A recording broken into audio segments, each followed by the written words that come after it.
AI tools నేర్చుకుని passive income సంపాదించాలనుకుంటున్నారా? వెంటనే సంప్రదించండి. హలో రామ్ గారు. హాయ్ నారాజు. సార్, మనం ఎవరన్నా ఒక సారీ అడగాలనంటే బాడీ అంతా గిలగిలాడిపోతూ ఉంటుంది. అడగడానికి ఎంతో సంకోచిస్తూ ఉంటాము.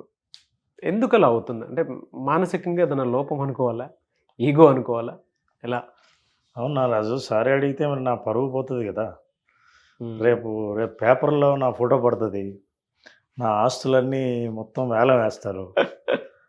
లైఫ్లో ఇట్లా రోడ్డు మీద పోతుంటే నాకు గౌరవం ఇచ్చేవాడు ఎవడు గౌరవం ఇవ్వడు. రేపటి నుంచి ఇతని మొహం చూడాలని అనుకుంటే నేను ఏదో పెద్ద నేరం చేసినట్టు సారీ అడిగితే, సో ఉన్నది ఇన్నాళ్ళు సంపాదించిన పరువు అంతా ఆ రోజే సారీ అడిగితే పోతుంది. ఇన్ని ఆలోచనల వల్ల సారీ అడగాలంటే ప్రాణం గిలగిల్లాడుతుంది. అయితే అంటే ఇది ఆలోచనల తీరు. జనరల్గా మనం ఆలోచించేది ఏంటంటే, ఆస్తులన్నీ అమ్మేసుకుని రోడ్డు మీద పడిన వాడు ఫీలింగ్ ఎలా ఉంటుందో సారీ అడగడానికి ముందు మనస్సు అట్లా ఆలోచిస్తుంది. ఎందుకంటే కనిపించే వస్తువులతో ఆస్తి, కనిపించనిది ఏంటంటే పరువు. ఆ సంపాదించిందంతా పోయినట్టేగా అవతలవాడికి సారీ అడిగితే. అవును. కానీ ఇది భావన. చాలామంది కంటికి కనిపించకుండా మనిషి జీవితాన్ని ఆడుకునేది ఏంటంటే మనసు. ఏ తప్పులు చేసినా, మనం ఒప్పులు చేసినా కేవలం ఆలోచనల వల్లే చేస్తాం, మనసు ద్వారానే చేస్తాం. అయితే ఈ మనస్సు ఒక్కొక్కసారి మనకు తెలిసో తెలియకో ఏదైనా తప్పు చేసినప్పుడు, తప్పు జరిగినప్పుడు, అవతల వాళ్ళు బాధపడ్డారని అనుకున్నప్పుడు సారీ అడగడంలో, క్షమించమని అడగడంలో ఏమాత్రం తప్పు లేదు. ఎందుకంటే చాలా మన మన పురాణాలు చెప్పేది కానీ, పురాణ ఇతిహాసాలు కానీ, ఏదైనా మన చారిత్రక కథలు కానీ ఏం చెప్తాయంటే, క్షమించినప్పుడు క్షమించిన వాడి కంటే, క్షమించమని అడిగినప్పుడు క్షమించిన వాడి కంటే అడిగినవాడు చాలా గొప్పవాడు. అంటే సారీ అడగడం అంత ఈజీ కాదు. మన అహంకారాన్ని వదులుకొని సరెండర్ అయ్యి, నాదే తప్పని తెలుసుకొని, నా జ్ఞానం పెరిగి, నేను ఇంకోసారి ఆ తప్పు చేయకూడదని అనుకున్నా అని తెలుసుకొని, మరోసారి ఈ సందర్భం వస్తే ఎలా ప్రవర్తించాలో తెలుసుకున్న తర్వాత నేను చెప్పే సారీ దాని అర్థం. సారీ వెనకాల మన జ్ఞానం ఉందే తప్ప అజ్ఞానం లేదు. చెప్పకపోతే అజ్ఞానం ఉందే తప్ప జ్ఞానం లేదు. అయితే ఇందులో చాలా ఆలోచనలు వస్తాయి. నేను ఎందుకు చెప్పాలి సారీ? అవును. అసలు నువ్వు చెప్పకుండా నేను చెప్తే రేపటి నుంచి నాకు గౌరవం ఉంటుందా? ఇప్పుడు దీన్ని నువ్వు అవకాశంగా తీసుకొని నేను సారీ చెప్పానని ప్రతి విషయంలో నాదే తప్పని నువ్వు అనొచ్చు కదా. ఈ భావనలు ఏంటంటే మనకు తెలియని ఒక అభద్రత ఉంటుంది లోపల. అంటే నువ్వు ఒప్పుకోకపోతే ఇంకా నాకు జీవితంలో భద్రత లేదు, నువ్వు గౌరవించకపోతే నా జీవితానికి అర్థం లేదు, నా పరువు పోయినట్టే అని అనుకోవటం వల్ల, చాలా సంకుచిత భావం వల్లే అట్లా వస్తుంది. కానీ నిజాయితీగా ఎవరైనా క్షమాపణ చెప్పడం, అడగడం అంటే అంత సులభం కాదు. అందుకే మీరు ఆనెస్టీ ఉంటే, నిజాయితీ ఉంటే సారీ అడగడానికి ఏమాత్రం సిగ్గుపడరు. సరే, అంటే ఎలాంటి మానసిక లోపం ఉండటం వల్ల ఒక మనిషి ఇంకో మనిషి దగ్గర సారీ అడగడానికి అంత ఆలోచిస్తాడంటారు? ఇది మనం అంటే లోపం అని అనలేం, కానీ మానసికమైన అయ్యో అంటే నేను లోపం అని ఎందుకు అన్నాను అని అంటే, సార్ ఏ విషయమైనా సరే తగ్గొట్టాలంటే సారీ. అవును. అది చెప్పకుండా చాలామంది ఈగో ప్రదర్శిస్తూ కూడా జీవితాన్ని నాశనం చేసుకునేటువంటి వాళ్ళు చాలామంది ఉన్నారు. It's a disorder as per my knowledge. అంటే ఎందుకలా అన్నాను అని అంటే, మనం చూస్తూ ఉంటాము వైఫ్ అండ్ హస్బెండ్ రిలేషన్షిప్లో మేజర్ ప్రాబ్లం ఏదైనా వస్తుంది అని అంటే, ఈగో అడ్డొచ్చి సారీ చెప్పకపోవటం అతి పెద్ద జబ్బు. ఈవెన్ పేరెంట్స్కి పిల్లలకి మధ్య ఉండేటువంటి, అంటే ఒక ఏజ్ వచ్చేసిన తర్వాత పిల్లలు ఈగో చూపించుకుంటూ ముందుకెళ్ళిపోతారు. పేరెంట్స్కి ఒక్కసారి నాన్న నన్ను క్షమించు అని చేపట్టుకుని ఒక్క మాట అడగండి, తండ్రికి ఎక్కడా లేనటువంటి ప్రేమ పుట్టుకొచ్చేస్తుంది. మరి అదేంటి మా ఓడు పెద్దోడయ్యాడా, లేదంటే నేను వాడిని ముందు నుంచి అర్థం చేసుకోవటంలో నా లోపం ఏమైనా ఉందా అని ఆలోచిస్తారు. నేను వైఫ్ అండ్ హస్బెండ్లో కూడా మనం చూస్తూ ఉంటాం సార్. ఏ చిన్న జరిగిన అంటే నేనేమి తప్పుగా ఎవరైనా తీసుకుంటారు లేదు మనకు తెలియదు, కానీ హస్బెండ్ వెళ్ళి వైఫ్ ఎంత పెద్ద తప్పు చేసినా ఒక్కసారి క్షమించు, లేదంటే వైఫ్ని క్షమించగలగటం కూడా గొప్పనే చెప్తాను నేను. సారీలో 2 రకాలు ఉంటాయి నారాజు. ఒకటి మెకానికల్ సారీ, రెండోది మెథాడికల్ సారీ. మెథాడికల్ సారీకి మెకానికల్ సారీ అంటే రోజుకు 10 సార్లు సారీ చెప్తాను. నువ్వు ఎన్నిసార్లు చెప్పావు సారీ అంటే నాకు గుర్తే లేదు. ఎందుకు చెప్పావంటే ఎందుకు పని అయిపోతుంది సారీ చెప్పేస్తే, ఎందుకు గొడవ చెప్పు. ఇది మెకానికల్ సారీ అంటే మన ఏం తప్పు లేకపోయినా సారీ చెప్పేస్తే పని అయిపోతుంది కదా. ఇది ఒక రకంగా స్పాట్లో సమస్యలను పరిష్కరించడానికి ఉపయోగపడుతుంది. అట్లా అని మీ లైఫ్లో ఇక నువ్వు ఏం అర్థం చేసుకోకుండా ప్రతి సందర్భంలోనూ మెకానికల్గా సారీ అని చెప్పడం మొదలు పెడితే నీ సారీకి విలువ ఉండదు. అంటే రేపు సిన్సియర్గా నువ్వు చెప్పాలనుకున్న చోట కూడా అది మెకానికల్గా అనుకునే అవకాశం ఉంది. అవును. మెథాడికల్ సారీ అంటే ఎలా చెప్పాలి, ఎప్పుడు చెప్పాలి, దట్ ఈస్ వెరీ ఇంపార్టెంట్. ఎలా చెప్పాలి, ఎప్పుడు చెప్పాలి అంటే ఇదంతా పెద్ద స్ట్రాటజిక్గా చెప్పాలని కాదు. మీ సారీకి మీలో నిజంగా మార్పు వచ్చి నేను మిమ్మల్ని క్షమాపణ అడగాలనుకుంటున్నాను, అయితే మీరు నన్ను ఫర్గివ్ చేసినా చేయకపోయినా నేను సారీ చెప్తే మీరు ఓకే క్షమించేశాను అని అనకపోవచ్చు, అయినా సరే నేను చెప్పాలి కాబట్టి నేను చెప్తున్నాను, ఇది ఈ కారణం, ఇప్పుడు నేను తెలుసుకున్నాను నేను చేసిన తప్పేంటో అని అన్నప్పుడు అది మెథాడికల్ సారీ. సో మీరు రిలేషన్షిప్ని కాపాడుకోవాలంటే మీరు ఎంత నిజాయితీగా ఉంటే అంత మంచిది. గొడవలు అవాయిడ్ చేయాలనుకుంటే ఎంత మెకానికల్గా ఉంటే అంత మంచిది. ఇప్పుడు నీతో గొడవ ఒక్కర్లేదు సారీ. కొంతమంది ఉన్నారు డిమాండింగ్ సారీ ఓకే నీకు కావాల్సింది అదే కదా, అందుకని సారీ చెప్పాను అయిపోయింది. ఇంకొంతమంది సారీ నేను సారీ చెప్తున్నాను నువ్వు కూడా సారీ చెప్పు. ఇప్పుడు నువ్వు సారీ నేను సారీ చెప్తే ఇంక ఈ గొడవ ఇంతటితో అయిపోతుందని నువ్వు చెప్పాల్సిందే. సో ఇవన్నీ ఏంటంటే సారీలో ఉన్న పెద్ద ఇది ఫాల్స్ అజంప్షన్స్ అన్నమాట. వైఫ్ అండ్ హస్బెండ్లో ఎవరన్నా సారీ చెప్తున్నారంటే అంటే మన సబ్జెక్ట్లో కొంచెం డివియేషన్ ఇది. నువ్వు ఎస్కేప్ అవ్వడానికే కదా సారీ చెప్తున్నావు, ఎస్కేప్ అవ్వడానికే కదా మెకానికల్ సారీ. అవును. అంటే ప్రస్తుతం ఈ గొడవ మళ్ళీ ఇక్కడి నుంచి తప్పించుకొని పోతే, ఈ గొడవ నుంచి తప్పిస్తే మనల్ని మనం ఓ పని అయిపోతుంది అని అనుకున్నప్పుడు చెప్పేసారి. అయితే మన సారీ చెప్పిన తర్వాత నాగరాజు ఎప్పుడైనా సరే సారీ చెప్తే మన గౌరవం పెరగాలి తప్ప మన గౌరవం తగ్గిందేమో అన్న గిల్టీ ఫీలింగ్ ఉండకూడదు. అట్లా అని నా గౌరవం ఇప్పుడు పెరగాలని సారీ చెప్పకూడదు. చాలా క్రిటికల్. ఎందుకంటే మనిషి అండ్ ఆ వ్యత్యాసాన్ని మనం ఎలా ఐడెంటిఫై చేసి బ్యాలెన్స్డ్గా మెయింటైన్ చేయాలి? చాలా సింపుల్ నాగరాజు. ఆత్మజ్ఞానం అంటారు, అంటే సెల్ఫ్ అవేర్నెస్. అరే నేను నిజంగా కదా ఈ తప్పే గనక నాకు జరిగితే నేను బాధపడతా కదా, ఎంత బాధపడి ఉంటారో.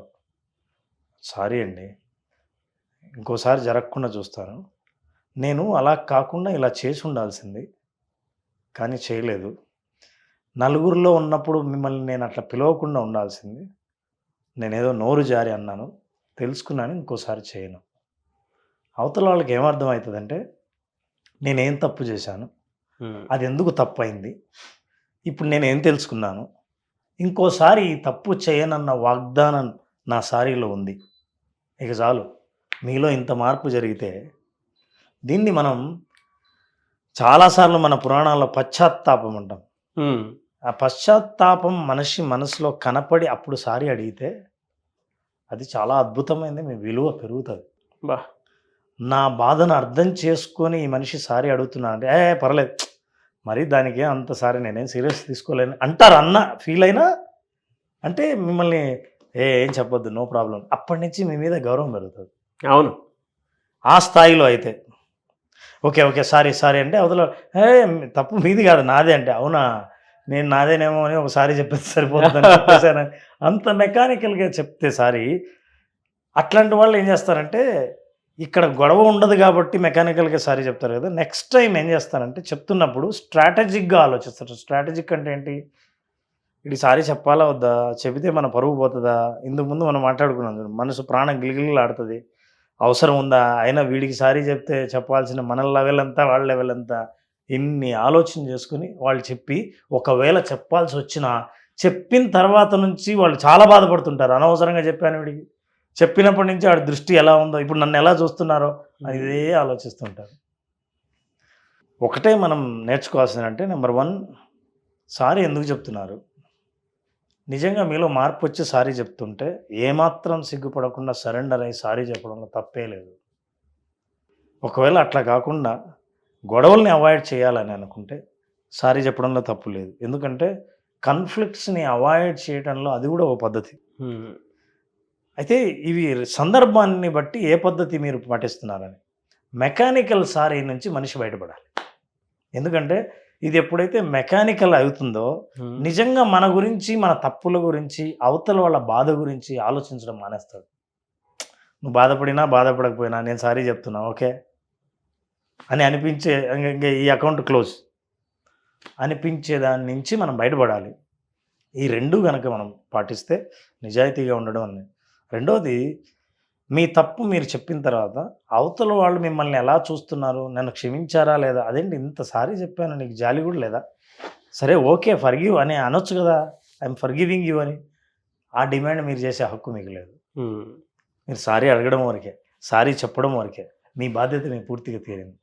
అవతల వాళ్ళ బాధ్యత ఏంటో మీరు గుర్తు చేసి మీరు కూడా దీన్ని అర్థం చేసుకొని ఓకే అని అనాలి. అప్పుడు నేను తృప్తి పడతా అని అనుకున్నప్పుడు అది నిజంగా నిజాయితీ సారీ కాదు. ఇంకోటి ఏంటంటే, మనం జనరల్గా చూస్తూ ఉంటాం సార్, వైఫ్ అండ్ హస్బెండ్ రిలేషన్షిప్లోనే సారీ చెప్పిన వెంటనే యాక్సెప్ట్ చేయాలని కోరుకుంటూ ఉంటారు. అది కష్టం.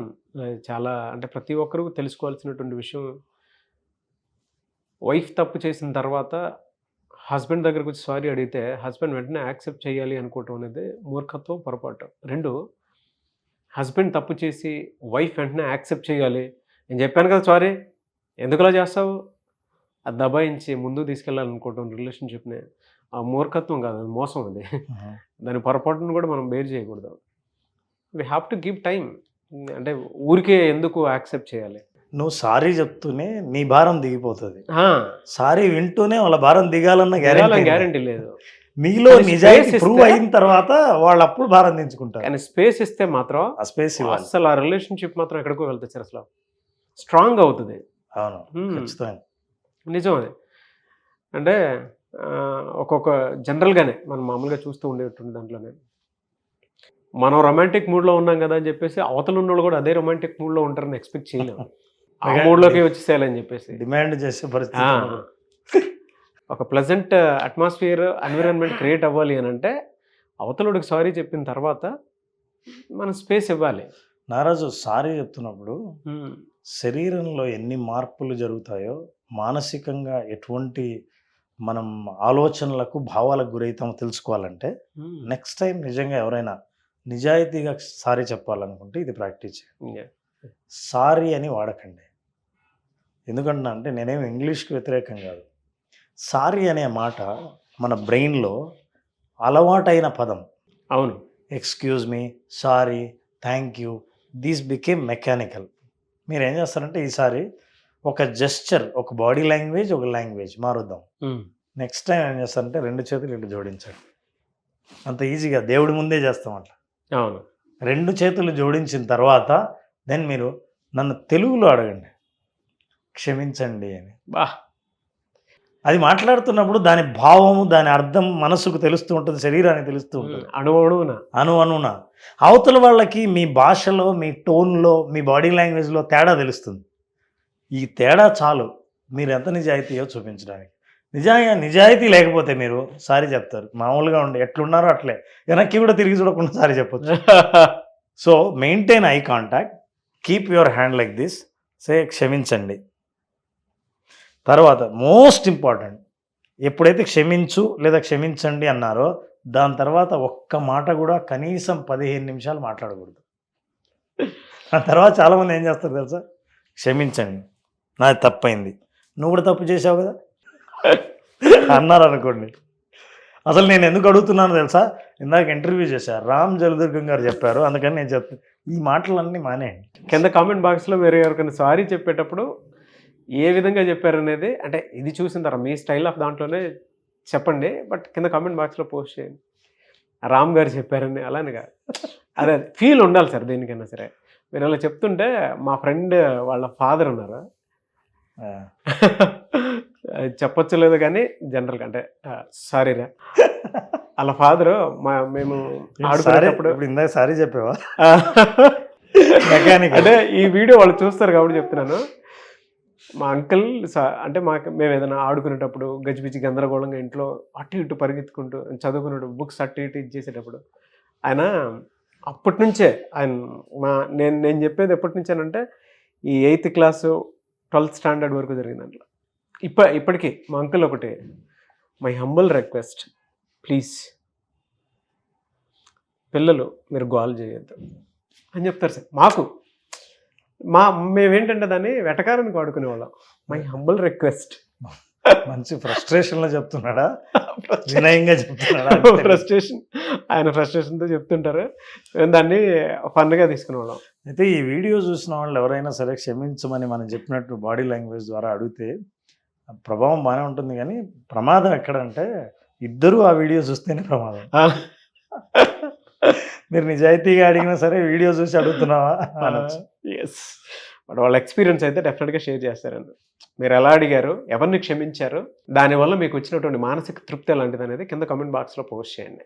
థ్యాంక్ యూ అన్న, thank you so much Ram garu. Thank you. చాలామంది విజువలైజేషన్ క్లాస్ అడుగుతూ ఉన్నారు, మీ దగ్గర పర్సనల్ కోచింగ్ తీసుకుందాం అనుకునేటువంటి వాళ్ళు ఉన్నారు, ప్రొఫెషనల్గా మారదాం అనుకునేటువంటి వాళ్ళు ఉన్నారు, అండ్ పర్సనల్గా వాళ్ళ జీవితాల్లో ఏదైతే మానసిక సమస్యలు ఉన్నాయో దాని నుంచి బయటపడదాం అనుకునేటువంటి వాళ్ళు చాలామంది ఉన్నారు. అండ్ విజువలైజేషన్ క్లాస్లో బేసిక్ క్లాస్లో అటెండ్ అవ్వాలి అనుకునేటువంటి వాళ్ళు కూడా ఉన్నారు. సో క్లాస్ ఎప్పుడు ఉండే అవకాశం ఉంటుంది? నారాజు మే 20వ తేదీన మే 20 బేసిక్ విజువలైజేషన్ క్లాస్ని మేము స్టార్ట్ చేస్తున్నాం. ఈ క్లాస్ అటెండ్ అయిన వాళ్ళు కేవలం నాలెడ్జ్ కాకుండా ఎక్స్పీరియన్స్ని గెయిన్ చేస్తారు. అసలు మార్గం ఏది కాదు, ఆ మార్గంలో వాళ్ళు ప్రయాణించి వస్తారు. అంటే ఆన్లైన్లో అటెండ్ అయినా సరే ఆ ప్రయాణ అనుభవం ఎట్లా ఉంటుందో మనం చాలామంది ఫీడ్బ్యాక్లో కూడా విన్నాం. అట్లాంటి అనుభవం ఎప్పుడో జీవితంలో ఒక్కొక్కసారి కలుగుతుంది. అట్లాంటి రేర్ అనుభవాన్ని ఏదైనా చూడాలని అనుకుంటే, నా జీవితంలో భవిష్యత్తులో ఎటువైపు ప్రయాణించాలని అనుకున్నానో ఆ ప్రయాణాన్ని ముందే చూడగలిగితే అట్లాంటి అవకాశం కలిగించేది ఒక్క విజువలైజేషన్ మాత్రమే. ఆర్ట్ ఆఫ్ విజువలైజేషన్ 5 రోజుల పాటు చేసే ప్రోగ్రామ్ని మే 20వ తేదీన స్టార్ట్ చేస్తాం. మే 20వ తేదీ ఆర్ట్ ఆఫ్ విజువలైజేషన్. మీకుండేటువంటి సమస్య ఏదైనా సరే, సో దాన్ని మీ బ్రెయిన్తోనే మీరు క్లియర్ చేసుకోవాలి అనుకునేటువంటి వాళ్ళు, సమస్య ఏదున్నా సరే దానికి ఒక సరైన అవగాహనతో క్లియర్ చేసుకుందాం అనుకునేటువంటి వాళ్ళు, స్క్రీన్ మీద మీకు కాంటాక్ట్ నెంబర్ కనిపిస్తుంది, దాన్ని మీరు కాల్ ఆర్ మెసేజ్ వాట్సాప్ చేసి వెంటనే మే 20వ తారీఖు విజువలైజేషన్ క్లాసెస్ జరుగుతున్నాయి, దానికి మీరు కాల్ ఆర్ మెసేజ్ వాట్సాప్ చేసి వెంటనే ఎన్రోల్ చేసుకోండి. ఒకవేళ కాంటాక్ట్ నెంబర్ కనెక్ట్ అవ్వట్లేదు అంటే మిస్టర్ నాగ్ అఫీషియల్ 1 అన్న ఇన్స్టాగ్రామ్ ఐడి ఉంది, దానికి మీరు పర్సనల్ మెసేజ్ పెట్టినా కూడా నేను రామ్ గారి టీంకి ఫార్వర్డ్ చేస్తాను. ఆ విధంగా సరే మీరు అప్రోచ్ అవ్వచ్చు. అండ్ ఈ వీడియో లైక్ చేయండి, షేర్ మాత్రం తప్పకుండా చేయండి. ఇలాంటి మరిన్ని వీడియోస్ కోసం మా ఛానల్ ఫాలో అవ్వండి. Thank you and thank you so much Ram garu, and wish all the best. Thank you. Suman టీవీలో మీ పర్సనల్ అండ్ బిజినెస్ ప్రమోషన్స్ కోసం కింది నెంబర్కి కాంటాక్ట్ చేయండి.